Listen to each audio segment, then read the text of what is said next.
Hi friends and online sellers! Welcome back sa another video. And so for today's video ay pag-usapan naman natin ang about sa BDO to GCash. This is a new video ngayong 2022. And napakaraming akong natanggap na comments sa aking previous na video 2021 about sa BDO to GCash. So for today's video, i-clear natin yung step by step sa pag-send from BDO to GCash. So no further ado, let's get started.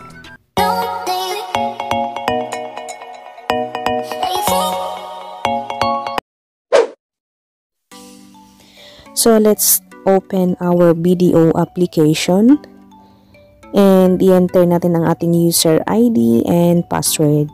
Sa ating user ID guys, sa mga new po, kailangang i-register natin ang ating account online through the BDO website. Ayan.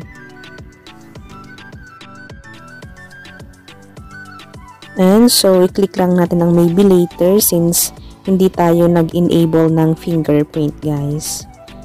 So, next is, click natin yung send money. Alright. So, send money, yung parang may airplane sa baba. Okay. And then, click natin yung to another local bank. Ayan. Receiver's account is in outside the BDO.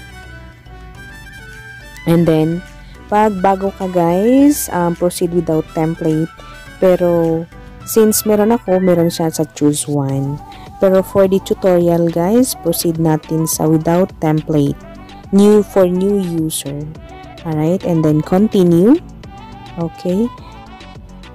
Alright, so sa transaction type, ibaba lang natin and then credits to another local bank. And then sa transfer form, sa ating bank card or ating account number. Alright, and then next step is yung amount kung ilan yung ating isa-send. Ayan. So, i-send lang na, i-type lang natin and then next. And then, destination bank. Ayan. Dito nagkakaproblema yung iba. So, click lang natin. Choose one. And then, iselect natin ang GCash. Pag wala pong GCash na makikita natin, meaning po, down system po ang connection ng BDO to GCash. Kasi minsan, nangyayari din po sa akin yan, guys. Walang GCash na option, paminsan-minsan. Pero, afterward ay meron din po. So, meaning na nagkakaroon din ng glitch. So, ayan, destination account number. Alright. So, ang destination account number is ating GCash number. Ayan.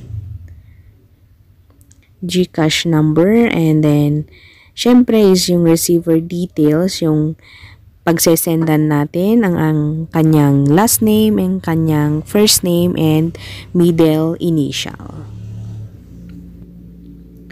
So, dito naman tayo sa purpose of transaction. Kahit anong ilalagay po natin is okay. So, sa akin is payment. And then, sa save template. So, dito na po natin isi-save ang ating template para in case na mag-process again tayo ng BDO to GCash ay meron na din po sa may choose one sa may pinakauna. So, ilagay ko lang GCash and template description GCash na rin. Ayan. Para wala nang hassle. And then, confirm. Makikita natin na service charge is 25 pesos. So, meaning every transaction is 25 pesos. Ayan, guys. So, confirm na lang natin yung mga ibang information para pag okay na and then click na natin yung proceed or yung confirm sa may pinakababa.